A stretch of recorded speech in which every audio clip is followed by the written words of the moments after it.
Welcome, everybody. How's everybody doing? Happy Tuesday. I am getting ready to launch a pretty big boot camp next week. So I am putting together some presentations, narrowing down the number of, or I guess the specific production music libraries I'm going to be sharing with you guys in this boot camp next week. And just trying to make sure that I'm giving a sort of comprehensive 360 view of really, I think, what it'll take to really do well in this business for those of you that are maybe fairly new to sync licensing, or you've got your foot in the door with maybe one library, but you're not seeing a ton of results, or maybe you're getting some results, not really sure if they're fast enough. Are you on par? Are you doing well? Is there something you could be doing better? All these kind of points of uncertainty that all of us go through no matter where we are in the industry.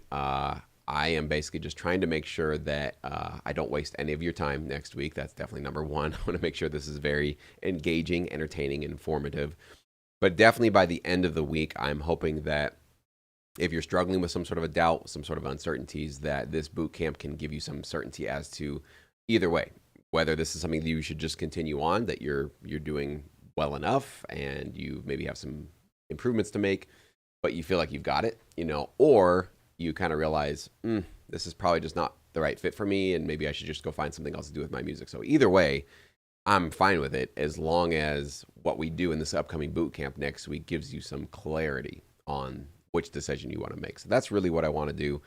Hey, what's up, Nas? What's up, Third Sign? Good to see you guys. If you guys have any questions about sync, this is going to be just sort of a general open Q&A. I sometimes host these here on the channel just to let anybody who is maybe brand new to the channel or brand new to sync, if you have some points of confusion, you're not sure about something, you're curious about conflicting advice, you've heard something from a few different people telling you always do this, and the next person tells you never do that. It's funny, the more that I dive into YouTube these days, I definitely notice it more and more, is that if you go down any wormhole, any rabbit hole of any topic you can think of, you will find conflicting and not just like slightly deviating, but 180-degree differences between the opinions of two different experts.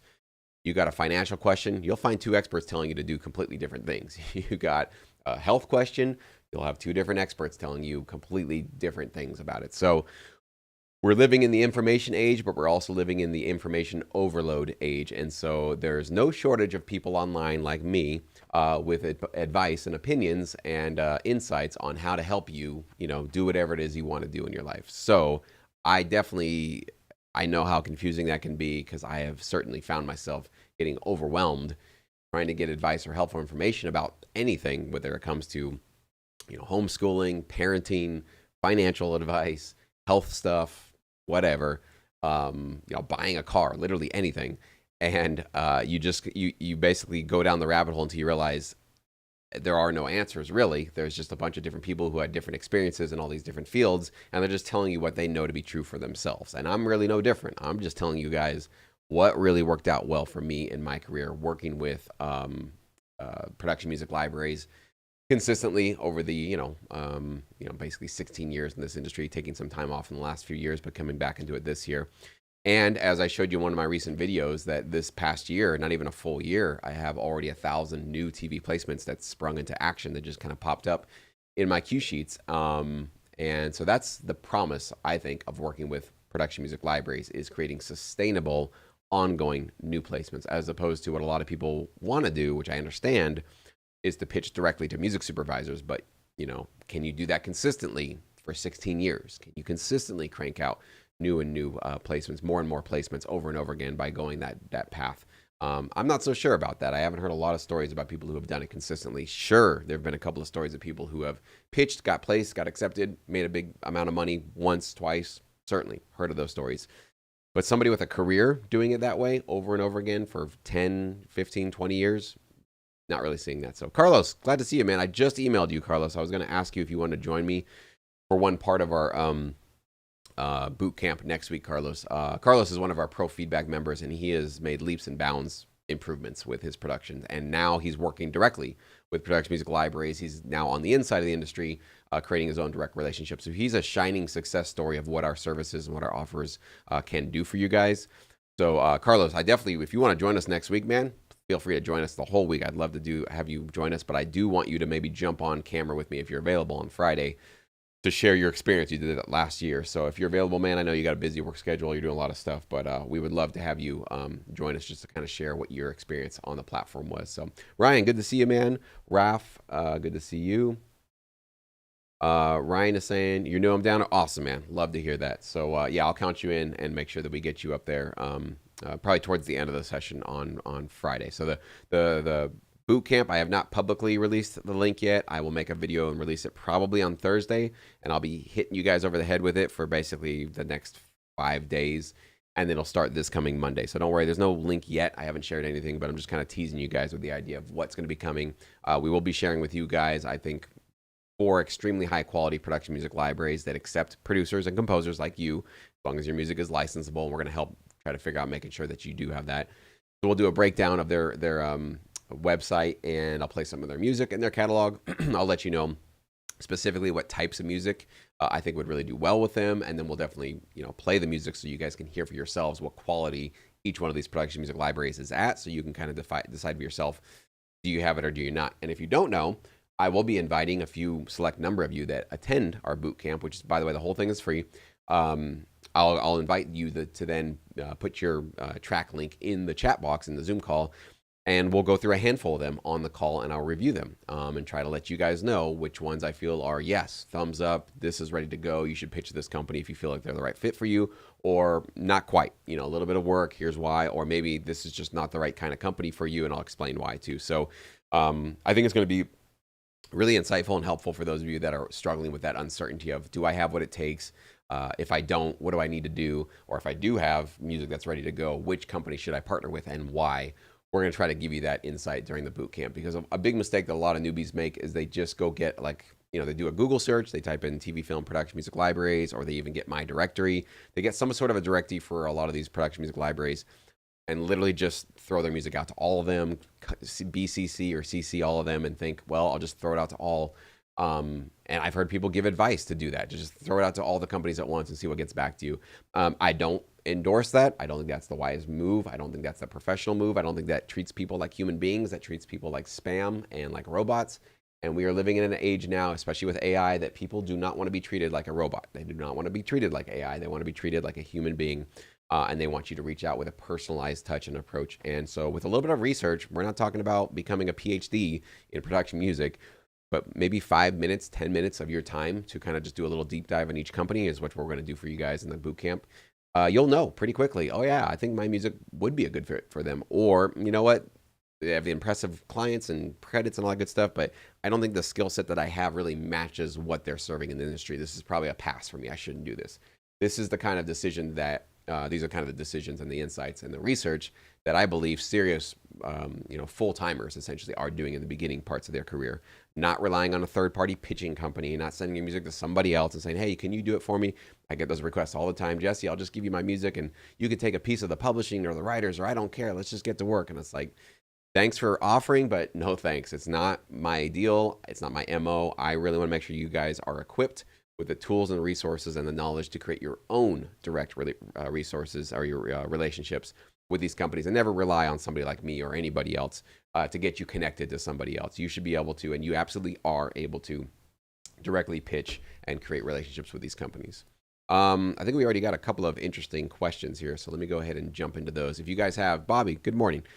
Any of you guys have any questions, comments, concerns about anything in sync? This is not just specifically about production music libraries, like anything that you guys are struggling with or got some confusion on or have heard conflicting advice on. This is what this stream is for. It's for you guys to take advantage of me. So please do pop it in the chat.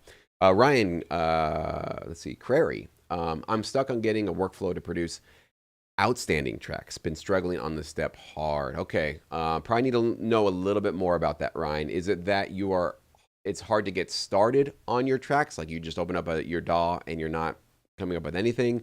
Is it hard to finish the tracks? Are you getting, 10% of the track and going, this isn't amazing, I'm quitting? If you're still here, Ryan, give me a little bit more of the background of because you said outstanding tracks. That to me sounds like you might be struggling with a little bit of perfectionism, which is very common and very normal and something that I struggle with. All of us here have struggled with.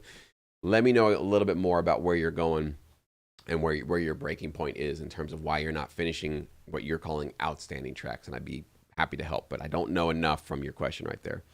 NAS. My question is, in case I am financially stricken, I can't even invest as much as $5 in the business. All I have is low-end laptop to create music with, and a cracked Fruity Loop Studio. I have a passion for sync, and I'm totally new. What would you advise me to do? I'm definitely prone to making as many kinds of genres as I can, throwing all my clutter music to manualizers as I can, and that's my current mindset. What would you advise I do? All right. Thank you for being honest about that. What we're going to do is have you pull out of that mindset, okay? Throwing any type of music you can put at all different types of companies is the wrong approach, okay? So sorry, I'm going to give you some tough love there. Definitely to pull back. It's okay that you got a cheap laptop, you got a cracked version of FL Studio. I'll pretend like I didn't read that. Whatever. You're not going to judge you on that kind of stuff. But what definitely I'll give you some pushback on is thinking that you'll just throw any kind of music you can at any kind of company and just see if you can get your way into the business. I'm going to tell you right now, Nas. I'm going to just call you Nas. That's what the amateur, people that come into the business that bail out after a couple of months are doing, right? They're just, sync, I can make money, just throwing it, right? That's not what you should be doing. If you want to take this seriously, if you want to just dabble, whatever, do whatever you want to do. I'm really trying to reach out to those of you that want to take this seriously, okay? If you want to take this seriously, Nas, come to next week's boot camp. It's going to be free, so it's okay. Bring your cheap laptop, bring your cheap FL Studio. Don't worry about that. It's 100% free because I'm going to let you guys know. I have some premium services, and I'll let you guys know about those on Friday, but you don't have to sign up for them, okay? Just coming to the boot camp, what you're going to learn, first of all, you're just going to get access to 4 really high-quality production music libraries right off the bat. So you don't have to even do the research. I've vetted these companies. I think they're legit. I'm going to show you why I think they're legit. So you're just going to, first of all, learn that. More importantly, though, than just getting access to the companies, is you're going to kind of tap into my mindset for how I analyze each company. And I go, this is XYZ library, and here are the clients that they particularly serve. And as you can tell with these kinds of clients, this type of music is going to be flying off the shelf more and more often. Let's go digging into their catalog. And all these companies, most of them, you can listen to all their music. Let's go dig into their catalog and see what do they have? What quality is it at? How many tracks in this particular genre do they already carry? If you just throw another 10 tracks on top of 30,000, is that the right approach? Probably not. Should we find some way to serve the niche, serve these clients that they're serving, but in a way that carves out a little bit of a unique demand for what we do and what our personality is really all about? So in a nutshell, Nas, show up next week. That's what I can basically say. Don't do what you're doing. Don't, produce any type of music you can and throw it to any kind of company you can find. That's what amateurs are doing. Those are the sort of, silly people are doing in this business, which is causing them to not get anywhere with this business. A little bit of dedication. I'm not saying that you have to spend months or years, deep diving into these companies and becoming an expert on the business model of every production music library. That is not what you have to do. It's literally, once you have the formula, and I think you have the understanding of what I'm going to share with you guys in the boot camp for how to analyze a company like quickly within 5 to 10 minutes, sometimes way less than that. This is something you can do on your own afterwards if you'd like to. So don't sign up for any of my services. Don't pay me a dime further. Just take the knowledge and take the analysis that I share with you next week and then go do your own research if you want to. This is something you can absolutely do. So please show up next week. Absolutely. I hope that was helpful. Well, it'll be helpful next week, I promise you. So Ryan, a little bit more on yours. You're saying it's more of a finished, polished product. I don't think they sound as good as some libraries I've searched. Okay. Also you, Ryan. This is why I'm putting together this boot camp next week. We're going to do some free reviews with the members that show up. So hopefully, Ryan, you can show up. It's 9 a.m. Pacific time, 12 noon every single day, Monday through Friday next week. Again, haven't released the link yet. I'll be doing that either tomorrow or Thursday, so you guys will be aware. If you're on my email list at all, you're definitely going to hear about it, okay? And if you're subscribed here, which, by the way, if you guys are watching this, make sure you do subscribe if you're not already. Definitely show up, because what we're going to talk about, and we're going to give some honest feedback to the members that show up and to the producers that show up, is, I'm very positive. I'm very encouraging with my feedback, but I'm also not going to just pat you on the back and give you high fives just for the sake of it, which I think there's too much of that going on in the sync licensing. It's definitely the educational marketplace and just online in general. I think there's a lot of this like, I don't want to make somebody uncomfortable, so I'll just say, this is great. I could definitely see this being used somewhere on TV sometime. That's not what you're going to get from me, okay? So I'll be honest. I'm going to let you know, yes, this can be used, and here's how it can be used. Or this might have very limited appeal to a very limited number of clients in the TV film marketplace. So if you're trying to do this consistently and you want a large number of tracks, I'll let you know what you need to do to possibly fit your music into that larger demand space, if that makes sense. Okay.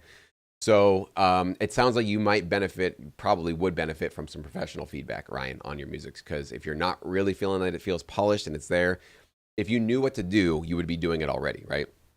If you knew that, you know, changing your mixing approach this way, swapping out some samples, whatever your issue might be, if you knew what to do to get your tracks up to the level of, okay, these feel like they belong in this catalog with this other library's music, then you wouldn't even be asking the question. So that's really what we want to do next week, is try to help you guys get access to some professional feedback from somebody like myself. And we also have Todd Andrew, who is also our recent pro feedback reviewer that joined the platform.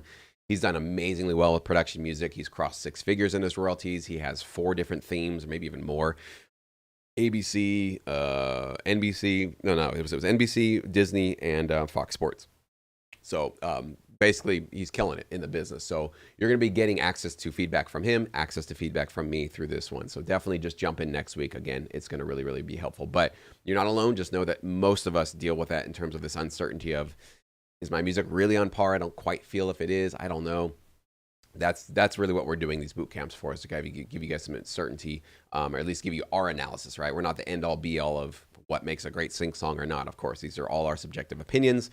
But you probably, I would imagine you have some value for somebody who's been doing this for, 16 years essentially, which Todd, I think even longer, I think 17 or 18 years, and seeing as much as we've seen. I think you guys will get a lot of value from our subjective opinions about what really works well with sync licensing. So again, stay tuned. You guys will learn about it. So, Raf, I have a question. You said that ambient music is not well licensed. Correct. Ambient music is just not a high in demand one, like with a lot of pads and drones and ethereal stuff. Not saying it can't get placed, but in terms of tons and tons of it, not one of the higher ones that I have seen out there. What about tension music? Tension music is 2 thumbs up, tons and tons of reality shows, competition shows, scripted shows, sports, documentaries. Almost everything uses tension music. So absolutely, tension music is huge. We will talk about tension music in our boot camp. We're actually going to go through some of these libraries that have a lot of use for tension music, and we'll show you how you can maybe carve out a little bit of a niche for yourself, because tension music is very saturated. There's a lot of producers that do it because it's not, I wouldn't say it's simple, but it has minimal, it doesn't have it's not compared to like trailer music, which has, stacks and stacks of all this kind of stuff going on. Tension music is more on the minimal side. You don't need a lot of stuff going on, but it's definitely something that still needs to require a lot of just high quality composition as well. So we'll talk about that. But yes, tension music for sure. Highly, one of the highest in demand styles. All right, cool. Art, you're still coming to the boot camp. Yes, thank you. Yeah, I definitely would say even hold off on still signing up. Wait till next week once we go through it.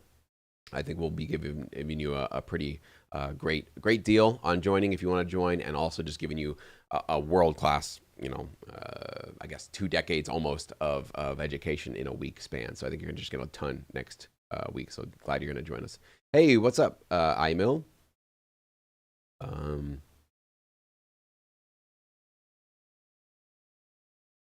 oh, okay. You're in Africa, Nas. Okay. I don't know what time zone you are over there. Maybe that's the middle of the night for you. Well, it's got to be probably your evening. No, because I know the UK is usually like evening when it's morning for us. So I don't know. Maybe it's late evening for you, but you could still join. So hopefully you can. All right, Lori. Hey, Lori. Can you pitch an album to a non-exclusive library that you've already released on Spotify? I'm gonna say generally yes, but at the same time, always double check any contract that you sign, right? So don't take my one answer here on one stream as your double thumbs up to go do that, okay? Generally, yes. Non-exclusive means non-exclusive. Non-exclusive means you can have your music represented by this non-exclusive library, and it can be on Spotify, and it can be in this other non-exclusive thing, and it can be on a stock website, and it can be trained for AI stuff, right? So non-exclusive generally usually means non-exclusive. So most of the time, yes. But of course, double check things, talk to the library that's going to take your music, and just make sure you are, double checking your contracts before you just move forward with something like that. I just want to make sure you guys are being safe, okay? All right, Bobby's coming to the boot camp. Ryan's coming. All right. It's all online. Yeah, sorry. I don't know if that wasn't clear. These are online boot camps coming next week, okay? It's all on Zoom. So yes, now you can come for sure. It's a digital one. Sorry, I wasn't clear on that for sure. 100% online. I'll be sitting right here in my office. You guys will be sitting at your home or wherever you're at. Yeah, definitely 100% online, all via Zoom. So,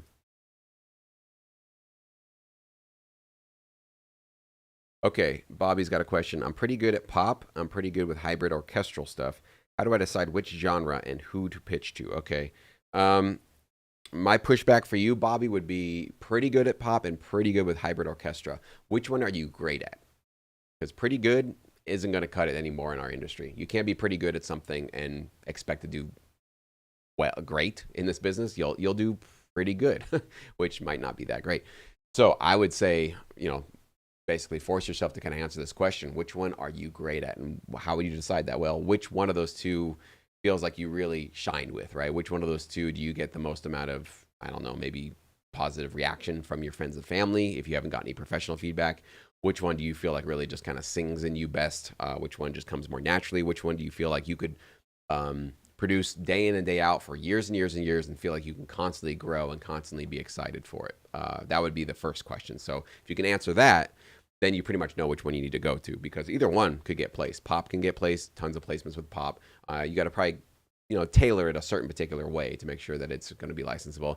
Hybrid orchestral stuff placed all day long. Obviously in trailers, video games, films, and in sports, those get placed. And even some reality shows, even some scripted shows as well. So both can do great, but I think it's more about you deciding which one are you best at, not just pretty good, but best at.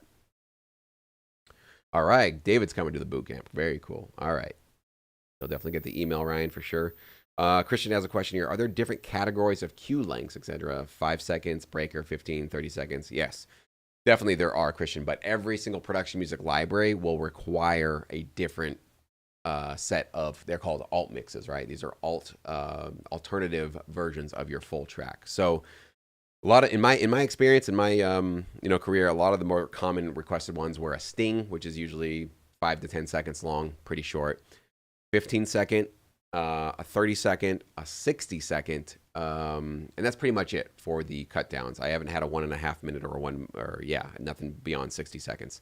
30 seconds, 60 seconds. I think I said that. Yeah, 60 seconds is the longest.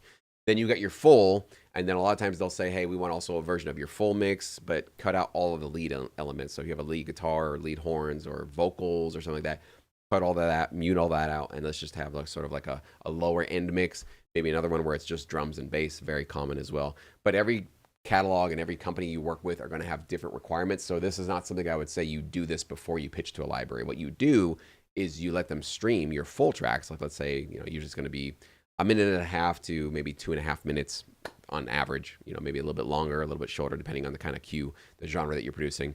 Give them one link. It has all the tracks that you want to pitch. Make sure you put your strongest one at the top, because they're probably going to start at the top. Make sure it really grabs their attention.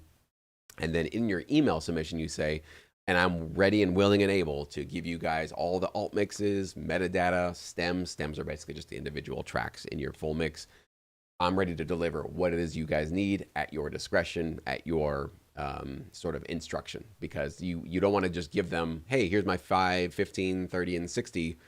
And they're like, well, that's great, but we actually need, we need this, we need that, we need a different one. So they might need different assets than the one that you're delivering from the start. So you might have just wasted a whole bunch of time doing that. So it's not necessary, but it's just something that in your pitch, when you let them know, I'm ready to deliver more than just these full mixes, you're letting them know that you kind of get how the game works, right? You're not a newbie. You might be a newbie, but you're not so new that you don't understand that there's going to be more work to be done, rather than just sending them off like your WAV files. Like they know, and you're letting them know that you have more work to do at the end. So that's definitely how you want to approach that. Glad to help, Lori. And the time on boot camp, it's actually going to be the whole week, Art. So it's going to be Monday, Tuesday, Wednesday, Thursday, Friday next week, 9 a.m. Pacific time, 12 noon Eastern time. Okay.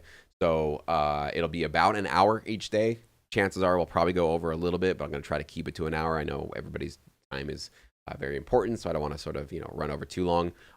Friday, I would imagine we're going to go over quite a bit, because we're going to do a little bit more of a Q&A session, and I'm going to share with you guys some of my premium services and that kind of super secret special offer that nobody's going to know about unless you guys show up. So that'll be a little bit longer on Friday, but it's every single day, 9 a.m. Pacific time, 12 noon Eastern time. And then if you're on across the pond somewhere else, you got to make that conversion. I don't know what it'll be all over the world, but that's where we're going to be in the States. All right, B-Rad. Hey Jesse, you've heard me mention I've learned my sounds are too stock from pro feedback as well. I've stopped creating and as I sort out plugins. Do you feel this slowdown is a mistake for my progress? No. If we've given you that feedback to say, these sound a little bit stock, the sounds you're working with, they don't sound dynamic, they don't sound interesting enough, they don't as competitive as they could be. You're doing the exact right thing, because what I didn't do correctly early in my career is I knew my tracks were not as my issue. Partly were samples for sure, but also partly was that my mixing and mastering skills were just subpar. They weren't competitive for the marketplace that I was entering, and I knew it. Right, a part of my brain just knew that. I knew I'm not stupid. I can hear my track. It's not hitting as loud as hard as the other competitive rock tracks. Even some of the other people in the same catalog that I was working with, Todd, the guy who's going to be with us next week, was one of the other producers that I think had music that was on the next level. I was not at his level. But rather than do what you did, which is sort of like, all right, let me just step back for a second. Let me get myself better at this, right? Let me get some coaching. Let me get some feedback. Let me go invest in some better samples. Let me go A/B compare and try out a whole bunch of new stuff, try out some new plugins. Really just kind of focus on my skills and learn new skills and get better at my craft. Rather than do that, I just kind of forged ahead and kept on making more production music, which some of it got placed, but a vast majority of it didn't and still hasn't to this day. So I probably wasted way too much time in the early years of my career because I didn't do what you're doing. I didn't just step back for a bit and go like, all right, let me regroup, reassess myself, get myself up to a higher quality before I continue and approach new libraries and keep putting out new music. Because I think it makes more sense to basically come into this industry with your strongest foot rather than knowing you're kind of handicapped at some point and going, well, I'm in it, so I'm just going to keep going. Even if libraries do accept your music, and they do, and mine did, they kept on accepting the music that I was submitting to them, and it just was subpar music. And for whatever reason, they were accepting it, but it really wasn't doing me that many favors, other than I was earning a small little, consideration fee on the front end, which obviously grateful for. But in terms of a career move, for me, it wasn't the right one. So I don't want you guys to make the same mistake I did. I think, B-Rad, you were doing the exact right thing, which is to, if you're getting some professional feedback, you trust the people that are giving you feedback, and they're saying you got a little bit of work to do, you got a little bit of a, kind of an overview or an overset here. Overhaul is what I'm trying to say on your approach. Definitely step back, regroup, do what you got to do, get some feedback, and then when you're ready and you feel like you're a little bit stronger and you got a better foot forward, that's when you want to come into the business. And especially these days, because there are more and more producers and composers coming into the industry, and so that means it's getting more and more competitive. If you're coming to this industry with average, or we were talking about that, pretty good, you got to realize you are competing with everybody on planet Earth to get into these libraries. And there are some excellent, amazing, high quality producers that are getting and figuring out sync every single day. Sorry to tell you guys, a lot of it has to do with me and many other people that have been talking about sync licensing online for the last few years. But I'm definitely partially to blame, or maybe mostly to blame, for a lot of that. So sorry about that. But as a result of that, we have to come to this industry pitching to libraries with our A game. You got to just bring the best that you can possibly bring. So I endorse that. Taking a pause, taking a step back is the right move for your progress to move forward. It doesn't feel like it. I totally understand that, because you're like, well, I'm seeing all these people pitching and they're doing this, and I'm on social media, I'm seeing people get accepted, and here I am just, fiddling around with my plugins and that kind of thing. That's the trap that we all fall into, where we're comparing, what we're seeing other people doing versus where we are. But you're not on their journey, right? They're not on yours either. So you're on your own journey. And if you had to zoom out into your own, look at your journey into this business, kind of looking at, from like a 10,000 point of view, of 10,000 foot point of view, you would be seeing, I think, that you are making the right decision, which is to sort of say, all right, rather than just getting lost and chasing something, even though I know, and I don't think I have what it takes, I need to take a step back and get properly situated, so that when I do step into this industry, I'm undeniable. And that's really where you want to be when you approach libraries. Your music should be undeniable, so that maybe a library says no, or they don't hear it, or they don't get your email, which can happen. But if it's undeniable, you're basically guaranteed to open a door somewhere, as long as you stick with it long enough. So that's really where you want to have that kind of quality of music, so that it's like, well, even if that first library doesn't get back to me, I know this music is going to be absolutely undeniable by somebody in the industry. And so I'm going to keep pitching until I find that home for it, right? Now it says, if I was great at making trap music, but there's more licensable music like tension music, what would you suggest I stick to? What if I'm great, or what's more licensable? What you're great at, Nas. That's an easy one for me. Don't ever chase money, right? Don't ever chase I'd say that with a caveat. Okay, if you love doing tension music as well, and you love doing trap music, I would say stick more for the tension. If your heart's in it, you love it because there is a more licensable, profitable path there. But that's if you love it, right? What I mean by don't chase money is if tension music is not really interesting to you, you're like whatever. But I think I could probably make money because I'll just make this kind of music and throw out these companies. You are going to hit a massive wall and it won't last you long. And I can almost just tell you now, don't waste your time. There are plenty of other things you can do with your time. There's not enough money in sync licensing to go make music you don't care about to try to chase placement. It's just not the smartest move. It's not a wise use of your time at all. The only reason why sync licensing is even worth your guys' time is if it's allowing you to stay in love with your creative effort, right? Like think about it. Like yes, we want placements, we want income, royalties. But if you're doing that at the cost of your creative love for music, not a wise choice. And I don't encourage it at all. I don't recommend it because I've done that in my career. I've done things where, clients are constantly asking for new music. And I'm like, all right, well, this is my chance to get into this show or that show. But I'm making music that I don't love. I'm not interested in. And it's just like, well, I got to just chase it. Doing that over and over again landed me. I ran into so many walls, so many like I can't do this anymore. I just can't open up this anymore. I can't, and getting lazy on my productions and just basically kind of phoning it in and making cover versions of my previous tracks. And I realized after a while, I'm like, what did I get into this for? Like what? I mean, this was music, right? Music was my love, my passion, my joy, my heart in life, and now it's become a day job that I hate and that I'm just, So don't make that mistake either. Where you're just kind of chasing where you think the money is at. Try to find the place where you can find a bridge in a myriad. Don't get it twisted. You do need to serve a marketplace, so you can't just make whatever you feel like making every single day.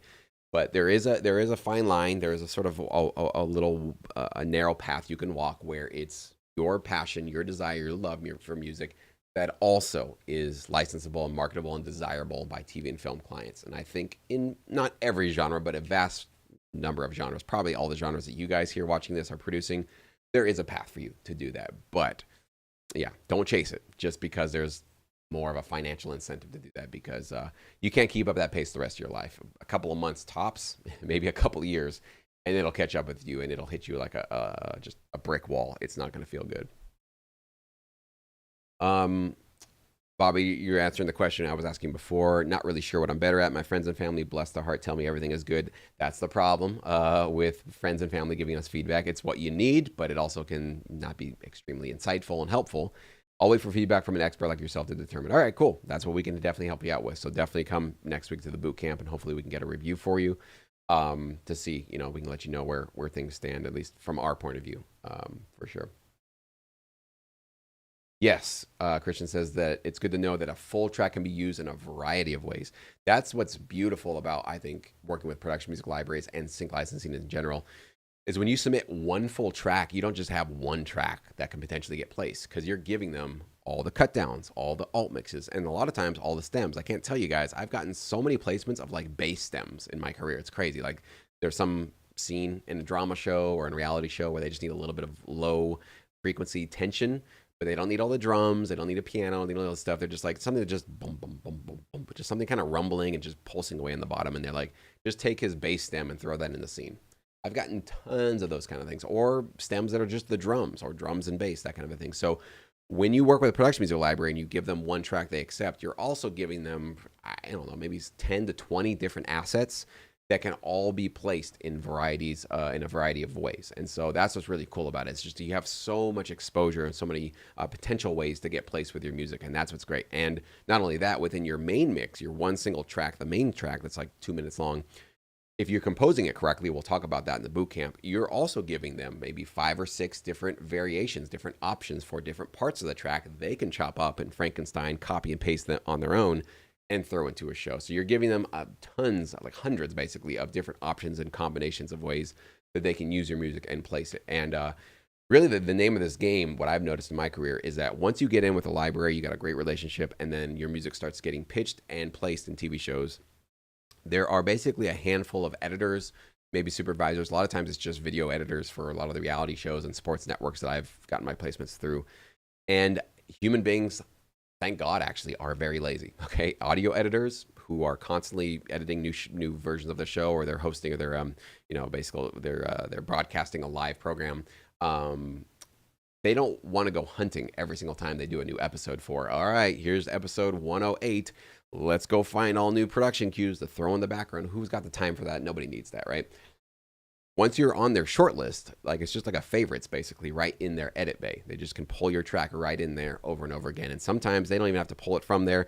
They're just literally taking it from their own, editing software, the video editing software. It's already been imported, the tracks that they know work well with their show.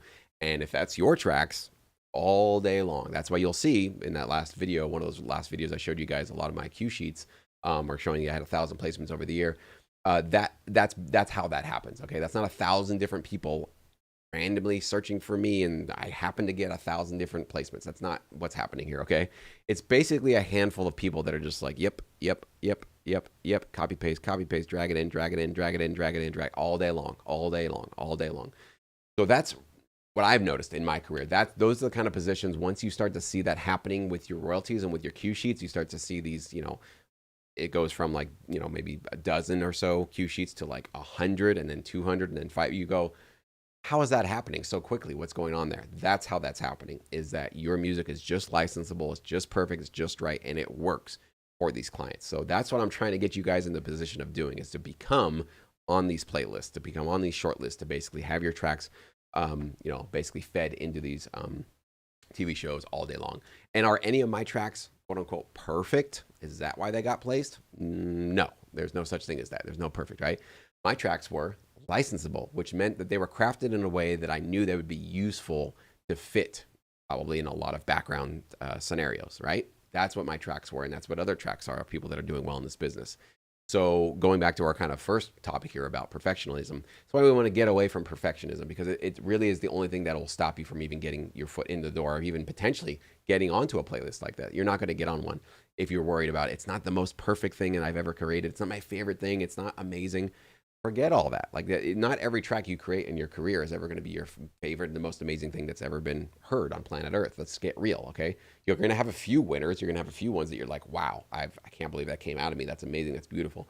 And yeah, celebrate those, win those, and share them with your friends and family. Or if you're in Sync Academy, post them up there so we can celebrate with you. But reality is that, like, as long as your track is licensable and it's getting the job done, meaning it's focused, it's got an emotional tone, it's staying in the same place in terms of its emotional or its genre, but it's also growing and pulling the listener along for a ride, delivering all those options, edit options, that kind of a thing. That's how you know that you're going to be going in the right direction in this this industry. So sorry, long rant there, but I think that was something that might be helpful for a lot of you guys. ZCH66. What are my thoughts on connecting with sync executives on LinkedIn? I don't think it's a bad idea. I also think that a lot of people are doing it. So it's kind of running into a little bit of that music supervisor issue where it's like, you can do that. I would say, rather than, it's probably how you do it, right? So if you just jump on LinkedIn, you never post, you never engage, but you just start sending DMs, like messages, to a lot of library owners, probably not very fruitful, I would say. I would say the better approach would be to become engaged on the platform, start sharing a little bit more about yourself. One post a week, nothing crazy. And, post a picture of yourself, post a video of yourself, post a little snippet of your music, talk about what you're working on, what your goals are, something you're struggling with, whatever. Become a human being on the platform first, right? And once you become a human being, as people start noticing you and interacting with you, you become a little bit of a, the sync industry is kind of small. We kind of all see each other in one way or another. And your post will probably be viewed by CEOs of libraries at some point in their, endeavors, and they're on the platform. And then after maybe a couple of months of doing that, you might have some helpful, great interactions with a CEO, or you see one of your favorite CEOs post something, then you comment on their post to say, wow, that's great, that's insightful, that's amazing, or congrats to you, I've always wanted to work with you guys, maybe I'll pitch soon, or something like that. So it's more about doing it in a thoughtful way, not doing it in terms of like, let me just drop everybody a DM real quick, because everybody's doing that. Again, that's what everybody does. And so you'll just kind of be ignored. I can't tell you guys, I'm not a library owner, I'm not a supervisor, but I get approached by so many people on LinkedIn, and it's hopeless. I mean, it's so bad, the approaches that a lot of these producers and composers are making to me. And I'm not somebody that's going to be shopping your music for you. I'm not getting you placements. Like, that's not my job. But they're still sending me music as if they think there's any chance that I'm going to be able to do it. So if they're doing it to me, they're definitely doing it to a lot of other people in the industry. And I can tell you, it's just getting ignored. So it's how you do it for sure. LinkedIn is a powerful resource. I use it for sure. Do a lot of networking for my business and for what I do. So you guys can certainly use it for the same benefits, but just be respectful, being a human being again, and don't go chasing people. I guess provide some content, provide some value first. I think that's the better approach. Christian's asking, when providing stems, would it be smart to add a screenshot of the mix bus settings? I've never had a library ask me to do that, Christian. I would say it'd be better that once you get accepted by a library, you just say, how do you want me to handle these stems? Do you want me to leave my mixing settings on? Do you want them to be unmixed, unmastered?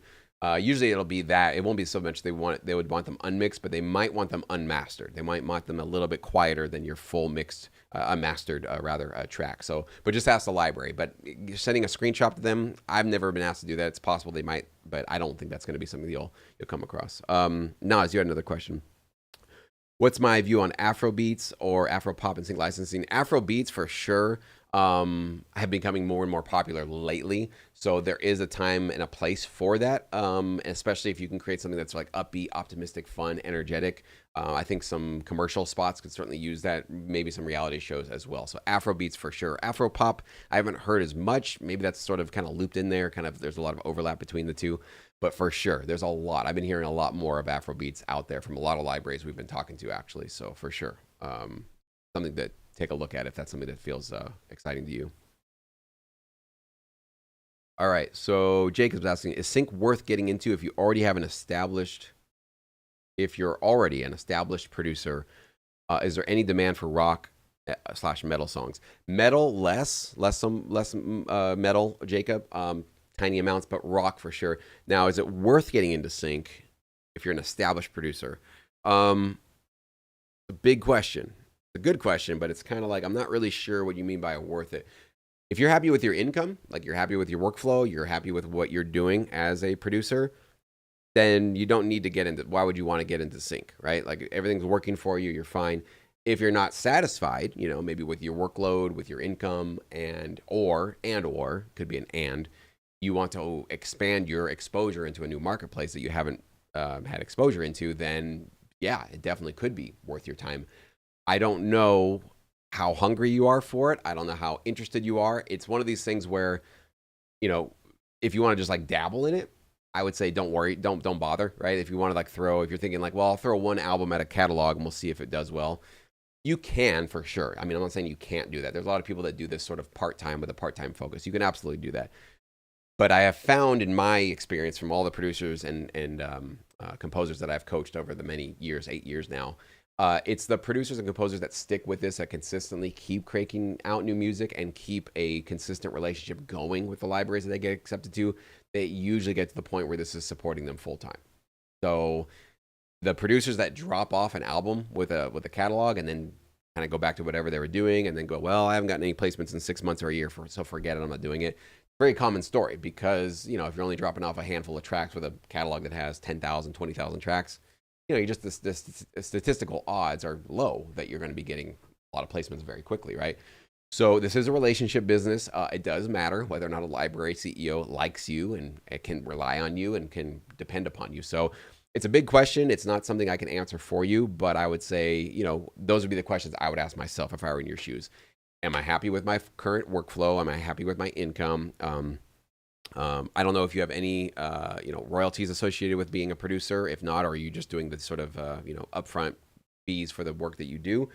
Maybe sync is more interesting to you because you're looking for that passive income, like the performance royalties that can come into you every time, a track of yours airs on TV. That's what's been amazing for me going back, obviously from the beginning, but really 2020 when the pandemic hit, I had my first daughter. My life really radically oriented and shifted. For those of you that have kids, you know what I'm talking about. And I decided I wanted to really just take a step back from making music and really focus more on being a stay-at-home dad. And I was obviously working on my YouTube channel, my Sync My Music platform, all the things that we do. So I hadn't been very, very active. This year I got more active, got my first theme placement. Really excited and thankful for that. But being not very active for 4 years, my royalties either stayed the same or even got bigger, grew in certain different areas. So that's what's really amazing about this industry is that you can, obviously that took 10 years. What, 10 years? Yeah. No, 12 years. to get it to the point where I took that break in 2020. Okay, so that's not something I just, cranked out a couple of years worth of work and walked away from it. That's 12 years of cranking it out, building up my catalog, my relationships, and then deciding, I'm going to take a little break, do some other things, and still had my consistent performance royalties coming into my bank account every quarter. So that's the promise of this business. We'll see how long that lasts for me. I don't know. I was on this exponential increase in my placements, and then you saw the last video where it still went up, but the exponential curve is not it's not steeper. It came down a little bit more. So might be the beginning of the end of my nice little run there. I don't know. We'll see what happens. But I'm really excited for my theme placement that I received, because I'm very aware that theme placements are usually the highest payouts for royalties. So we'll see how we do. But again, it takes a full year to get your royalties. So I'm not expecting anything until at least March, June next year. Got some other great questions coming in. Is it necessary to have a big sound bank? Rudd J is asking, can I use a loop from Splice and sync submissions?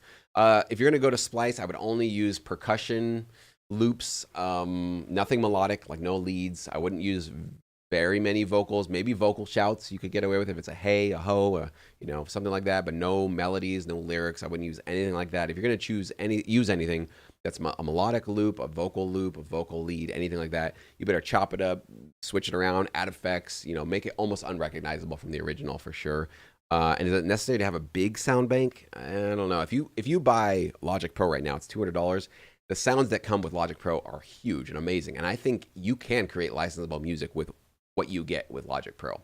So I don't think you need to go thousands and thousands of dollars. And in fact, these days, most sound packs and plugins have a monthly subscription plan. So you don't have to go in debt, thousands of dollars to do it. It's $20, $30 a month, and you get access to basically top tier kind of stuff. So no, you don't need to have a huge sound bank, but it kind of depends on, like I said, you'll save money if you really focus on one particular genre that you want to get into the business with.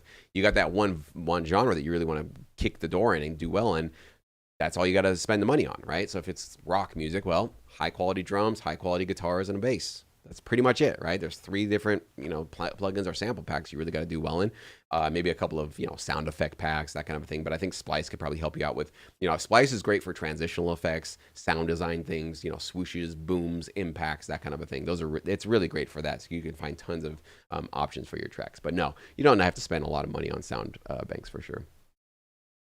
Lori's asking, if you record on a real instrument rather than a plugin, can the track still be chopped up, or is it more difficult? No, definitely. As long as you're recording to, I would say, a grid, right? Like you actually are plugging, you're recording, let's say a microphone, but you actually, you have your headphones on and you're playing along to a click track. Making sure that your track is in the consistent same tempo is how you're going to make sure that it can still be Frankenstein up and edited up, right? Because if you just perform, the natural performance of human beings as we are, if we don't have a click track, with a very few rare exceptions, we're going to wobble a little bit with our tempo. It's going a little fast, a little slow, but that's just kind of the human, but there might be some need for production music that has that very, very human feel. But you're right, it would limit you because this part's a little bit faster than that part. They don't really work together because it feels like it speeds up when you chop it up that way. So just make sure you're recording to the grid, right? Make sure you got a BPM, you got a tempo, you got your headphones on, and you were listening to the click track. And so as you play your guitar, piano, whatever it is you're performing, singing, that you're staying on the tempo and making sure that stays there, because that's how things can be chopped up easily, for sure. Freddie, what's the distribution of people doing well compared to struggling with it? As in, are 10% of composers getting 90% of the placements, or is it fairly even playing field? No. So you're talking about composers that are in libraries? That's a great question, Freddie. I don't know if I could give you a clear answer on that. I don't know if I have insights on that. I love that question, though. I think that's a really interesting question. I can just give you my hunch, what I think. I would say, okay, on the outside, because I've been coaching a lot of you guys and a lot of producers and composers for 8 years now, it's still like 3 to 5% of producers do well in this business, 95% struggle and never get a placement at all. So it's daunting, it's scary to hear that, and it sucks. And it's the truth. It's all of those things in one. And I'm going to just let you guys know that's why it might seem very busy and very, saturated, especially in the beginning stages of this, because you see so many people getting excited. But just keep that in the back of your head. 95% of these people are all going to be gone within 6 months to a year. How do I know? I see it. I see it in my inbox every single day. Jesse, I got to cancel. Jesse, this isn't for me. Jesse, I don't think I can do this anymore. all day long, all day long. And it's no judgment against those people. Okay, I know that might sound like harsh or critical or like I'm being negative towards them. It's just not for everybody. It's for a small number of people. So that's kind of just the general numbers of people who get into licensing, who actually stick with it long enough to see some results. I think it's, I've been saying 3 to 5% for years, and I'm now leaning a little bit more towards 2 to 3%. I think it's getting harder and harder actually. So, but once you get into a catalog, how many of those producers are getting the placements? I don't think it's even. I would definitely think it doesn't make any sense that it would be even. I would say that it would probably follow, as most things in the universe follow, the 80-20 rule. I'm just, my hunch, my gut instinct, no science behind this, no research, no conversations to back any of this up. But I would guess 20% of the composers are getting 80% of the placements, and that the remaining 80% of the composers in a catalog get the remaining 20%. So that's my hunch. That's how a lot of the universe and the world of business seems to work out. So take it for what it's worth. I don't know if that's true or not. Feels right. All right. You're welcome, Nas. Glad that helped. That was helpful. Jacob, I appreciate the response. I have a daughter as well. I'm also trying to and you're stay-at-home dad. Oh, cool. Right on. I work, but my work hours, especially since I have two kids now, are much, much smaller than when I was, single guy, basically. It's just something I've been interested in pursuing. I have about 1,000 tracks on YouTube. Okay. Yeah. So Jacob, do you okay, so you're a rock producer. What's your business right now? Are you basically making tracks and sending it to artists and saying, hey, I'll make a track for you, you sing on top of it? Are you stock licensing? Are you what do you do with, because hip hop and pop producers, I know that's the business model generally, is you're selling beats, right?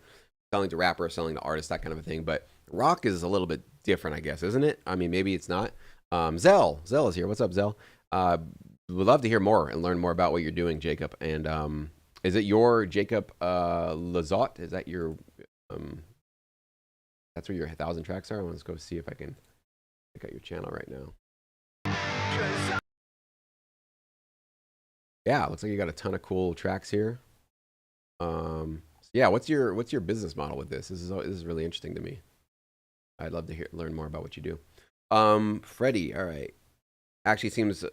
Actually really appreciate the educated guess. Seems reasonable. Yeah, I don't know if it's educated, Freddie. It's just what I definitely notice in the world. That 80-20 principle seems to hold true in so much of life. So why wouldn't it for this? That's my guess.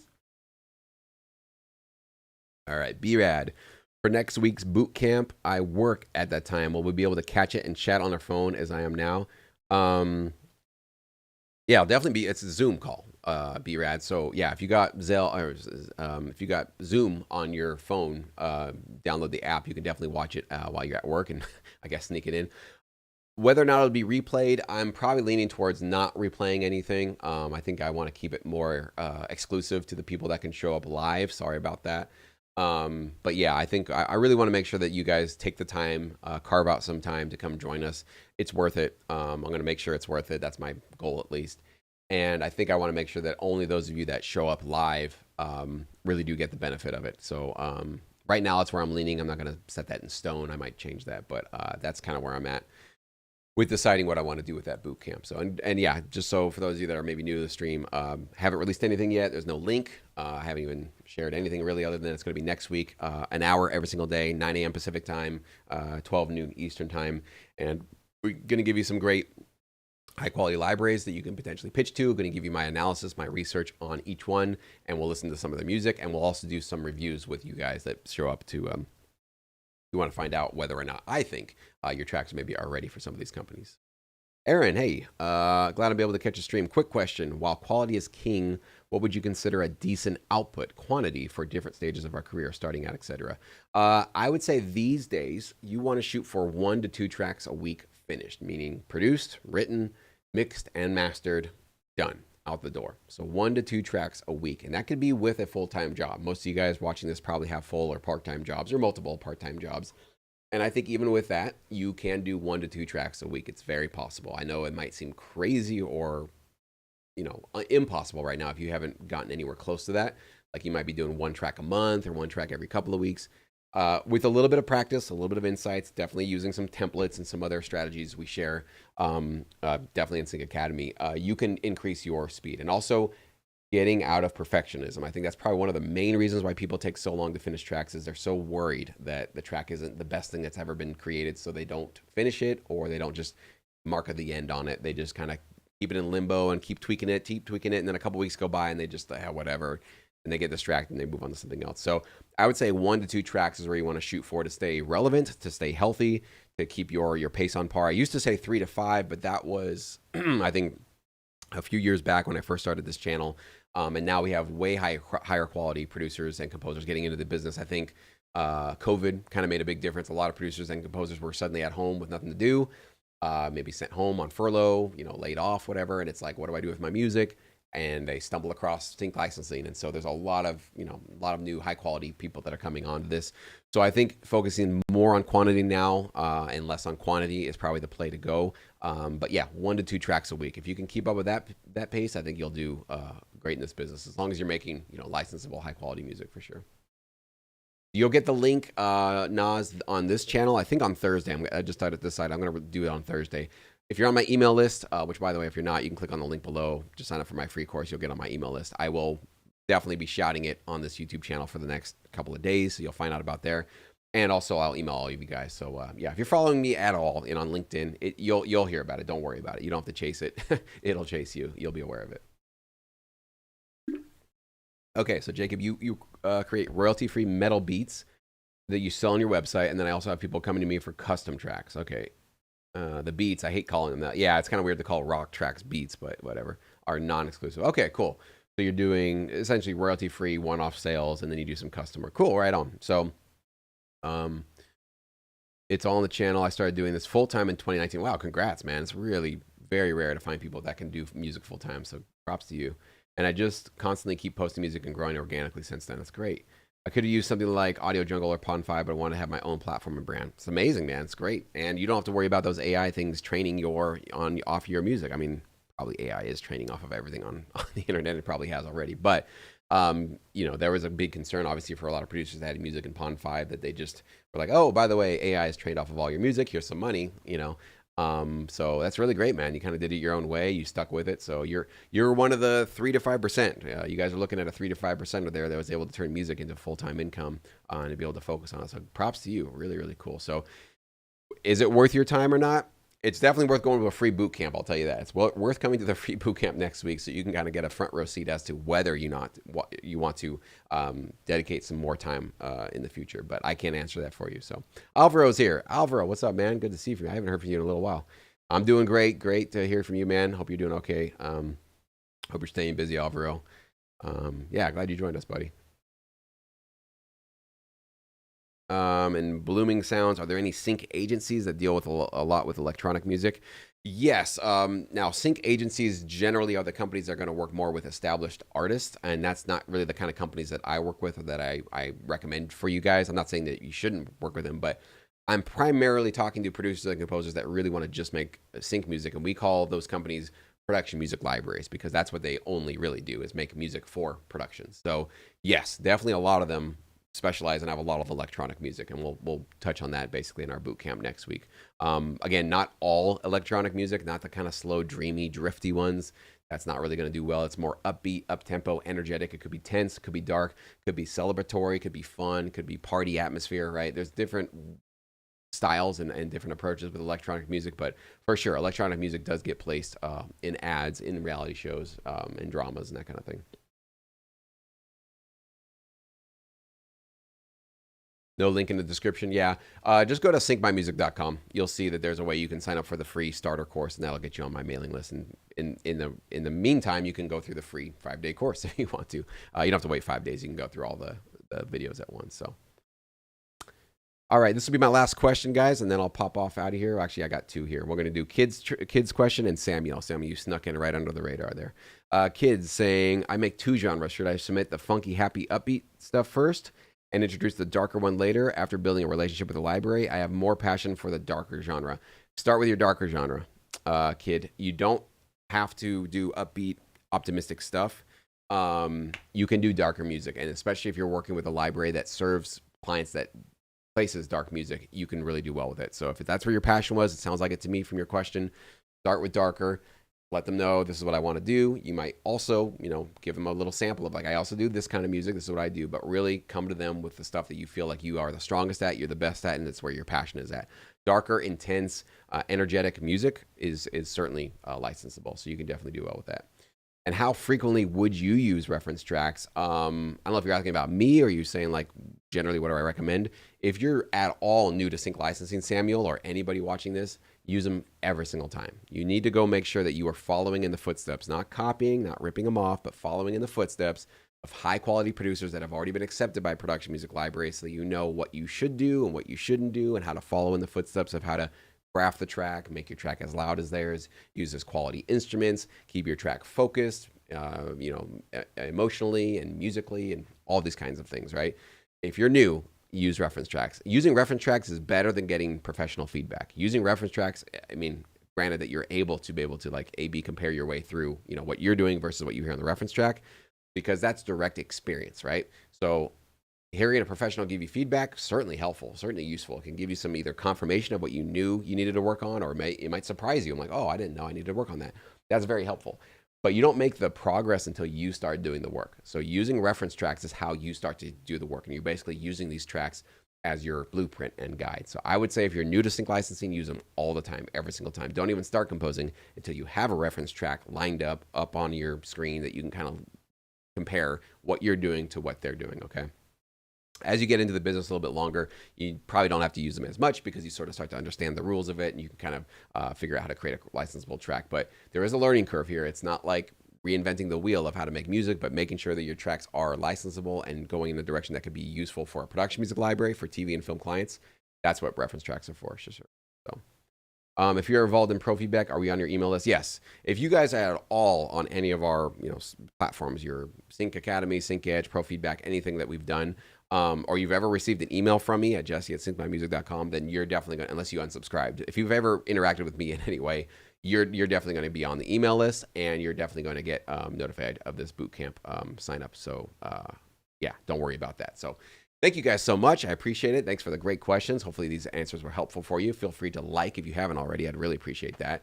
And share this stream with another fellow producer, composer friend, anybody that you know that maybe is interested in sync or maybe isn't aware of sync, so they can maybe get a little bit more educated on it, and definitely let them know and get yourself ready for next week. I will release all those details soon for our boot camp. It's going to be called the Secret 5-Day Sync Challenge. Okay, so it's a little bit of marketing there for all of you guys. It's going to be super secret, but of course I'm going to be spreading the word everywhere online and trying to get as many people to be aware of it as possible. So it's going to be a good time. It's going to be great. It's going to be worth your time, and I'm looking forward to getting to know many of you and your music very, very soon. So I'll jump off now. You guys have a fantastic rest of your Tuesday, and we'll see you guys.